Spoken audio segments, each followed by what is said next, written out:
بسم الله الرحمن الرحيم صلوا على محمد وآل محمد اللهم صل على محمد وآل محمد وعجل فرجهم.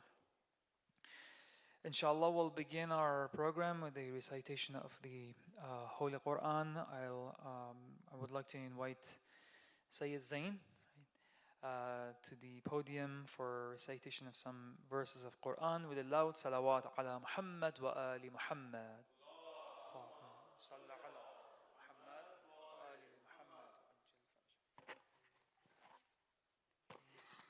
أعوذ بالله من الشيطان الرجيم. بسم الله الرحمن الرحيم. الحمد لله رب العالمين الرحمن الرحيم مالك يوم الدين إياك نعبد وإياك نستعين اهدنا الصراط المستقيم صراط الذين أنعمت عليهم غير المغضوب عليهم ولا الضالين. صدق الله العظيم وعظيم.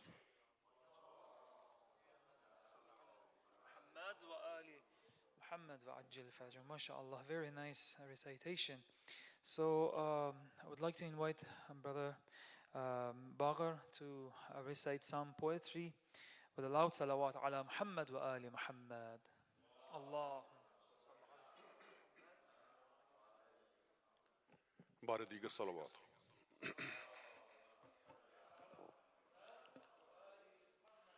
I'm basically reciting a salam for Sayyidah Zainab. So I need one more salawat, please. بار دیگر صلوات. This is in Urdu. There are some sisters sitting on the other side. They understand Urdu. So I'm sorry if you don't understand that, but this is basically mercy of Sayyidah Zainab. بیردہ شہر کی گلیوں سے گزر زینب کا بیردہ شہر کی گلیوں سے گزر زینب کا پشت عابد پہ ہے تحریر سفر زینب کا بیردہ شہر کی گلیوں سے گر پڑا خاک پہ عباس کا سر مقتل میں گر پڑا خاک پہ عباس کا سر مقتل میں نوک نیزہ سے نہ دیکھا گیا سر زینب کا بیردہ شہر کی گلیوں سے خون شبیر کی ہر بوند کا مکروز بشر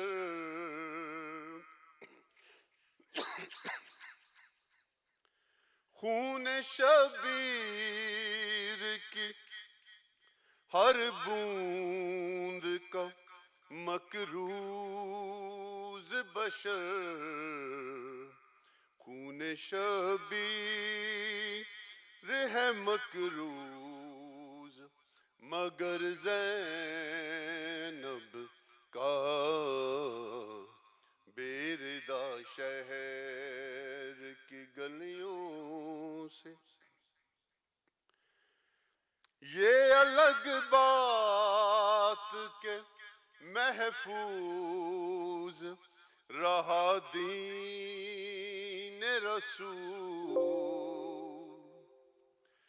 یہ الگ بات کہ محفوظ رہا دین رسول जज्बात के लूटा गया घर ज़ैनब का बेरिदा शहर की गलियों से लाश अकबर पे हुसैन बिन अली कहते थे लाश अकबर पे हुसैन बिन अली कहते थे किसने छलनी किया बरछी से जिगर ज़ैनब का बेरिदा शहर की गलियों में गुजर ज़ैनब का पुश्ते आबिद पे है तहरीर सफर ज़ैनब का सलवात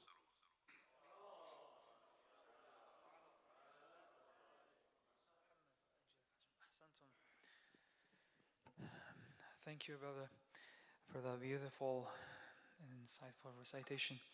So, without further ado, I would like to invite our dear brother, Syed Kamil Kazmi, to the member with a loud salawat ala Muhammad wa ali Muhammad.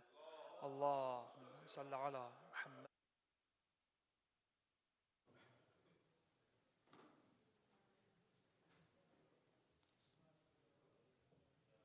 Please have a seat.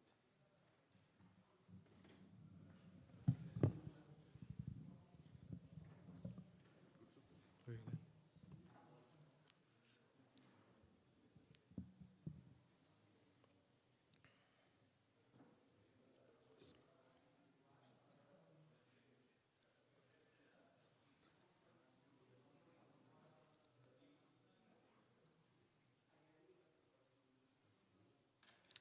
أعوذ بالله من الشيطان الرجيم بسم الله الرحمن الرحيم الحمد لله رب العالمين وصلى الله على محمد وآله الطيبين الطاهرين.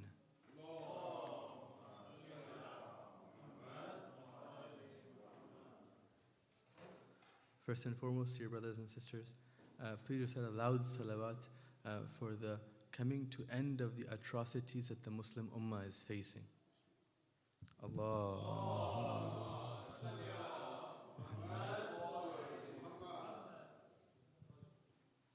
A second salawat, inshallah, for the eradication of the enemies of humanity.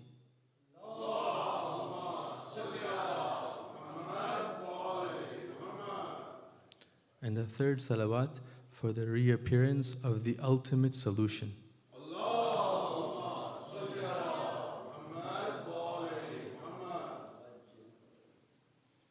Customarily speaking, I recount some of the points that we talked about in the last session, right, in the last majlis, as these majlises are connected, they're not independent items. But when I recount, they're not actually recounts. What I'm doing is I'm giving depth to those particular concepts that I can give now after you having an initial interaction with them. See that? We started off this particular journey talking about shukr and how shukr is a direction setter. Right? We said that if you look at somebody who is appreciative of something, right, it prevents them from getting hyper-fixated on the deficiencies. The appreciation of something positive prevents them from getting hyper-fixated on the deficiencies, even if those deficiencies are very real. Let me give you an example. The honeymoon phase in marriages. See that? The time in which the guy and the girl, when it comes to looking at that particular person, the initial phase where they're so thankful for this particular blessing from Allah subhanahu wa ta'ala, they get so entranced in that they sometimes miss large personality plot holes here and there. See that? See that? Here's a negative example of how shukr, it holds its traits wherever it is. See that? We're not talking about the rotten shukr. We're talking about the actual one when we're coming to the majlis of Aba Abdullah. Shukr helps us overlook deficiencies and focus more on the positivities and the constructive nature of whatever we're interacting with. Okay. I also mentioned that it's actually the first step in Tawbah. What's Tawbah?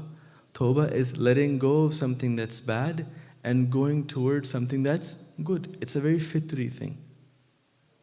You see your phones? We swipe from one reel to another, correct? Something that didn't captivate us, that we didn't find benefit in, we let go of it and we go towards something else. That's a form of tawbah. It's letting go of something we didn't find benefit in and going towards something we think might have some benefit for us.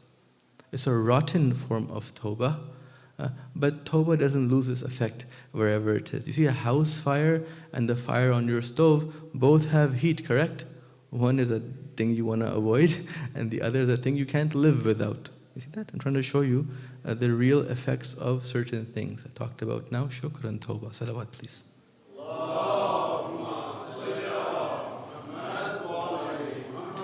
Shukr ends up being the primary step for tawbah. Why?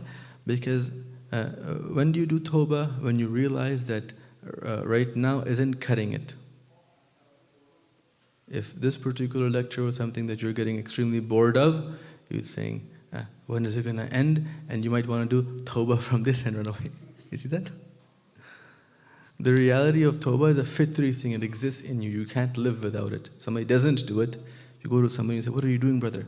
Say, I hate watching the grass grow, but I'm sitting and watching the grass grow. You say, what's wrong with you?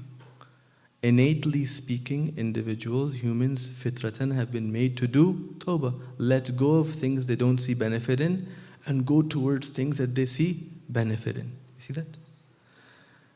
The recognition that this thing isn't benefiting me from some angle. Is that a knowledge that is thankworthy or not? Is it or not? Before that recognition, would you have let go of that particular lower state? No. You see that? You see that? When will you say, I want to lose weight? Is if you think that you are in an unhealthy weight range group, correct? Yes or no? So the reality is the recognition that Allah places within us that tells us you got to come to these aza and you have to be connected to Aba Abdullah if you want to grow. That recognition, even if our focus is very little on it, it's still there. That's why you're here. Otherwise you wouldn't be here. You see that? So when you come and you recognize that there is a stage that you're in and you don't want that stage, you have to go somewhere else. That initial recognition is a knowledge that Allah has granted you, which wasn't there before, and that's why you weren't jumping up and down before to move from here to there, but it is here now. And now you can't help but try to move as fast as you can from this state to somewhere else. So tawbah in of itself starts off with a recognition of deficiency. You see that? And that recognition requires shukr. Salawat, please.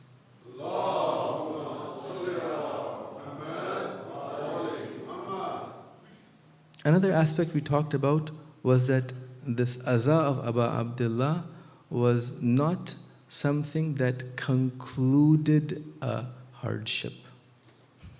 It's not the case that Imam Sajjad alayhi salam and the Ahl Bayt alayhi salam saw the mourning as a piece that came at the end of a journey. You see that? The mourning was used as a means of starting and continuing journeys. This is the secret behind why this particular aza actually stays fresh every year. Because it's about today and tomorrow of my eye. You see that? It's about that. I'm here because I want to develop some sort of connection with Imam Hussein today. Why? Because I want to do tawbah from a state that is away from Imam Hussein. right? If I already had that connection, then does it make sense to have something you already have? No. You see that? If I turn a switch on, can somebody go and turn it on again? No, it's already on. It's an impossibility to do that. You see that? It has to change state before and become in a deficient state, and now somebody else can go and say, okay, I want to turn it on. So if I already had the highest level of connection with Imam Hussein that I was content with, then simply speaking, no motivation and no drive would be there for me to come and commemorate and connect further with him. It's not the case though. So the azaba of Abdullah is something that's focused on my today, and because of my today, my tomorrow as well. It's not focused simply on my yesterday. This is something that keeps the azah and the morning something which is fresh. Otherwise, consider every other morning.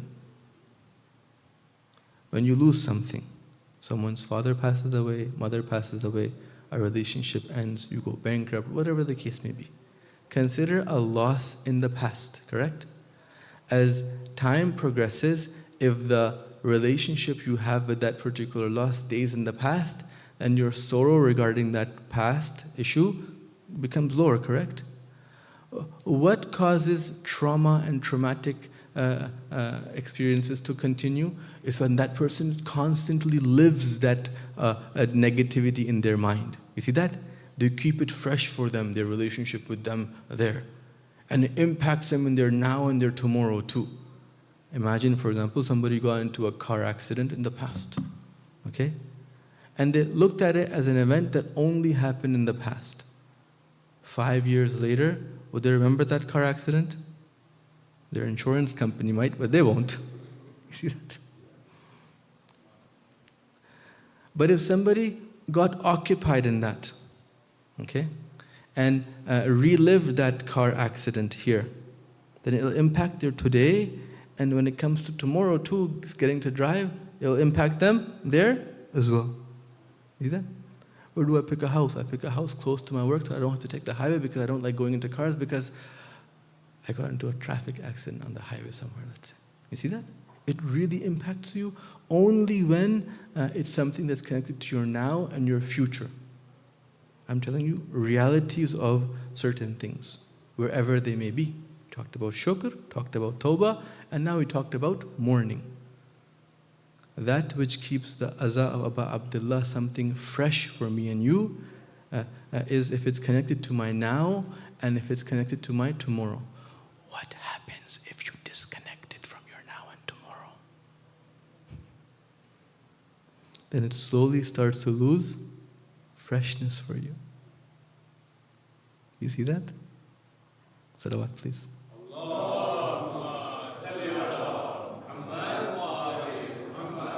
We talked about the idea that the real me is not the physical body, right? It goes beyond that. And hence I saw changes in the physical body, but the association of the I, the conscious I, didn't change. I broke that window and I'm sitting here giving the lecture and I will die and be in my grave. See that? Same I. And we said that, well, in fact, the main topic of this series is about family unit, and we're looking at my family, so the relationship that I have from my direction to others, and so on and so forth. And the manager of those relationships is me. I have to manage my own mais. Who cleans my room? Well, I clean my room. Inshallah. Okay. We also talked about the fact that friction in our nafs, in this I, which is felt in familial relationships, in particular marital relationships. And we said that this friction is highest felt there. You'd take a car accident over a marital fight, and you do. Okay? This is actually a help from Allah subhanahu wa ta'ala. It's a sign that you gotta get up and change. You gotta manage something better. Okay? Imagine a CEO or a manager of a company, and you're having an interview with them, and you're saying, your company is going bankrupt. And they're like, yeah, you know, it's the employee's fault, and it's the machine's fault, and it's this fault and that fault. If everything was working perfectly fine, then we wouldn't have gone bankrupt. You're like, no, duh. I hired you to manage the thing so that the things do run fine, correct? If everything was going to run fine on its own, would I hire you? No. So, a default state of passiveness regarding our relationships, what would that do? Consider yourself as a manager of a department in any factory. If the manager became passive, well, there'd be chaos there, correct? And that a questioning session that you have with the person when you're about to, give them a good slap, you'd be saying, what's wrong? And if they said that, well, because this part is broken and that part is broken and that part is broken, that's why things aren't working out very nicely. I said, Azizam, I hired you because you're the manager. You're supposed to manage their schedules and this and that and so on and so forth. You're the one responsible, correct? Okay. When it comes to familial relationships as well, when I'm the manager of my relationships, Shaitan will have me blaming everybody else, but understand, when you point one finger at somebody, at least 3 should be pointing towards you, Azizam. You are the real manager of your minds. Salawat, please.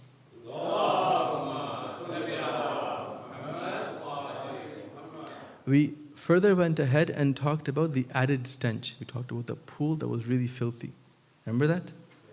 We said that sometimes some hardships have an added stench to them, and that added stench, what does it do? It repulses you, such that you can't even get close to the pool to try to clean it up. You see that? There's 2 problems in the dirty pool, right? There's the smell of the rodents, and then there's the rodents itself too, right? The dead ones. The smell sometimes are these knots that hardships have, such that when these knots are there, you can't actually solve the real problem. The knot pushes you away from even considering the real problem. You see that? We talked about that. And our relationships have that too. And it's linked to the love that we have for ourselves. Having said this, I'll open this point up today a little bit more. Does that mean that each one of us is going to have the same knots? Nope. Why?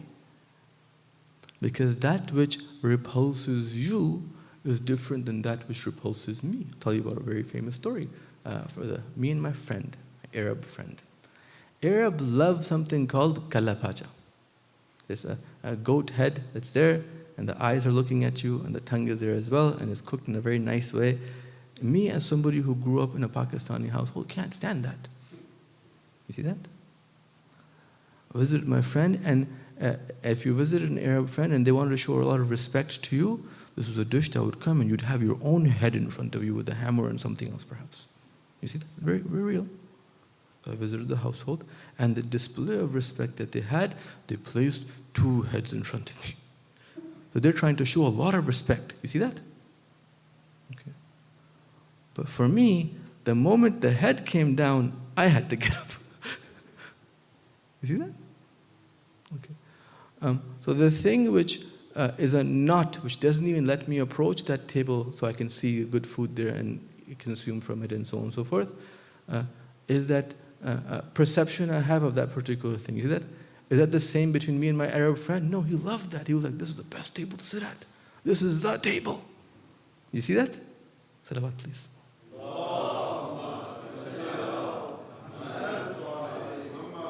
The flip scenario.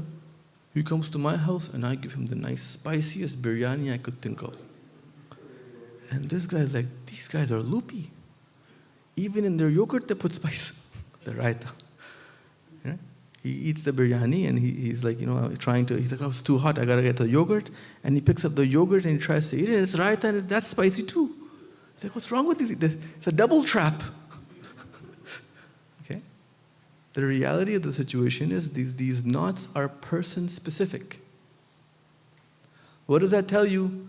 That thus, where you feel the real stench in your relationship is actually designed specifically for you by Allah subhanahu wa ta'ala. Salawat, please.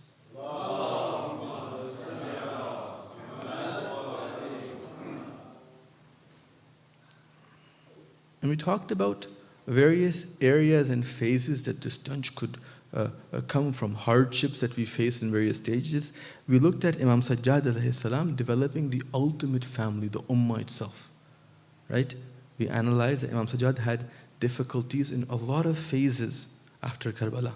Physical phase, emotional phase. Another salawat, please.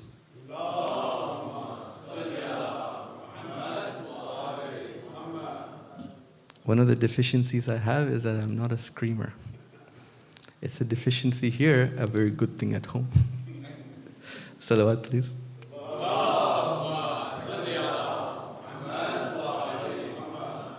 Okay.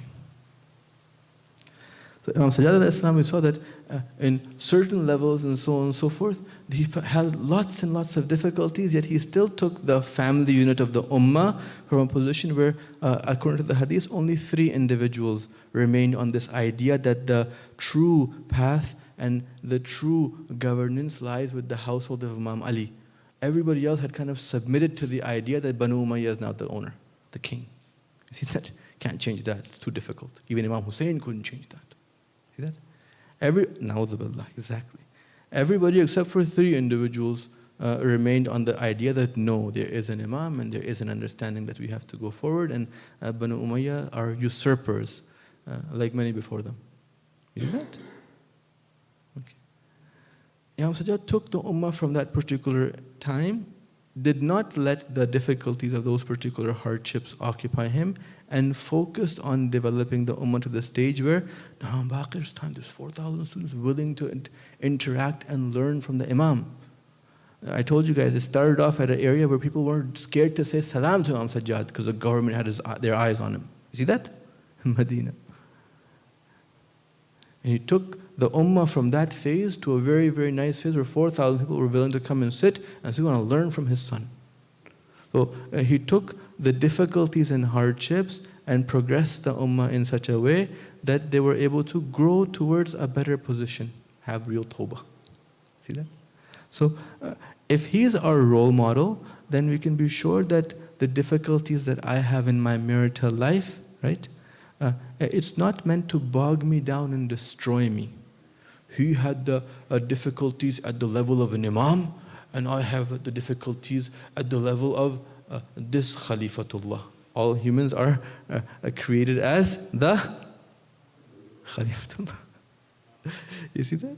The Khalifatullah, the Imam of the time, had difficulties at his level, but this representative of Allah in this particular kingdom, right? This king has difficulties at his level. Salawat, please.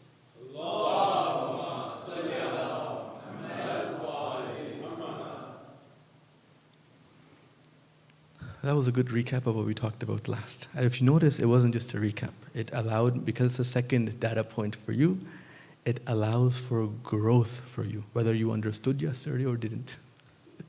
Second data points are very unique. They're a growing point for anybody who reaches them. If they wish to grow, they're great opportunities to grow.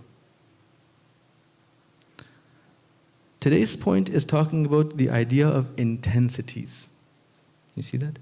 Imam Sajjad alayhi salam in the line right after that particular line that we recited says, Ya man yatha'u bihi haddu shada'id. Shada'id is a plural form of things that are intense, shadid. Okay? So he's saying that, oh, the one who breaks the boundaries of hadith boundaries, of intensities. The first line said what? Oh, the one by whom the knots of hardships are opened, correct? And we talked about the knots of hardships being that added stench on our hardships. That doesn't let us even get close to the hardship to consider what's going wrong. Okay? The line right after, Imam Sajjad is saying, okay, if you're able to overcome that stench and put a mask, something else gets you, huh? Some things are too intense for you and they attract your tawajjuh towards them entirely, and then you get bound in them. I'll open this up for you today, inshallah. Salawat.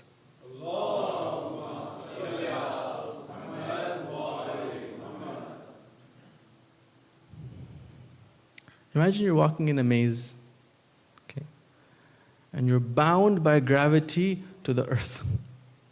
What happens? What happens?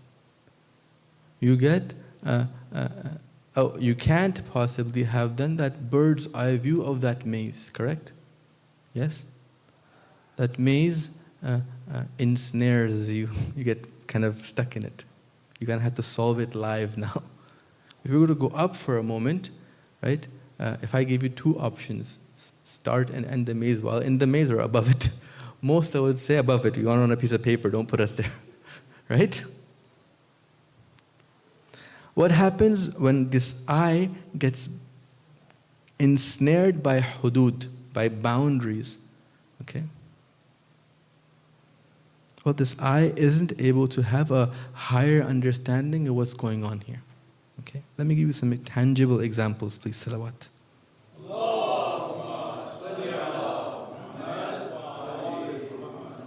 Just like how the knots were person-specific, the intensities are also now person-specific.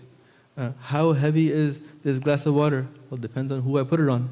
If I put it on an ant, as opposed to if I put it in your hand, the intensity felt is going to be different, correct? How heavy is a 5-kilogram weight? Well, depends on how long you're holding it for. You hold it for 5 years and you hold it for 5 seconds. You see that? I said, how was the weight? You're like, I broke my arm. And you're like, oh, it's 5 kilograms. Was this guy weak? No, he held it for 5 years. See that? Even, this is the reason I said this, even a small thing that others might look at and say, it's just a small thing. If somebody has endured that small thing for a very long period of time, it becomes a big thing. So intensities are person-specific. They are, just like the knots are. So when, let's say now a husband is focused on this thing that he needs respect in his house and he feels that that's the thing that's not there for him in various different ways. Okay? And that is the thing that is the intensity which he gets bound in. Okay? This intensity doesn't let him see certain things. He sees what he's saying and justifies it, but he doesn't see how he's saying it. For such a person, what he's saying, if it's correct, overcomes and justifies how he's saying it. See that? The reality is, how you say something, right, is at times more important than what you say. Want proof? Okay. Look at famous orators of majalises. Look at them. In past, present, perhaps in the future too. Right? Take majalises out there if it becomes politically sensitive for you. Not for me, but for you. Look at famous orators all around the world. That which encapsulates people is the how the thing is said, correct? Yes or no? Although what that's said sometimes is even completely forgotten. Think of your favorite lecture, your favorite one. Don't say it out loud. Okay?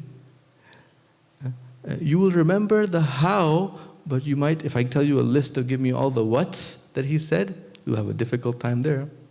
You understand what I'm trying to say? Salawat, please.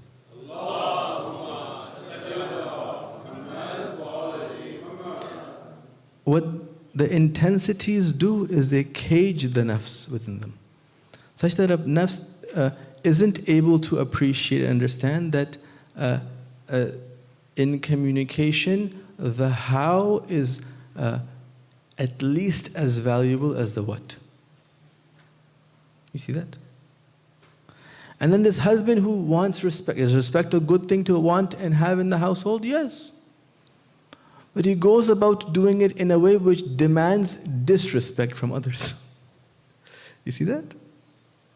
Meaning that he acts in a way that if after acting that particular way, another person gives them respect, you should question the intelligence and the intellect of the other person. Do you see that? Vice versa. We play whack-a-mole here on the member. Wherever we see a mole, we whack it.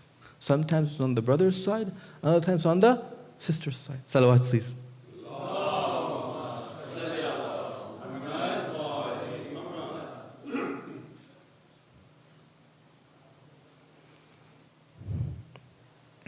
Many a times, the intensity which will get to a sister is that she'll say, I'm not appreciated in my relationship. My husband is just on this phone. Okay? Doesn't actually give me love, doesn't care and consider for me. He considers for anything he deems important. He has hours and hours for that. But the thing that is me, woe unto me. He does not have time for me. Okay? And so what she's looking for is, what she's after is that her husband willingly gives a lot of attention to her, correct? When the shaitan within us and outside of us comes and binds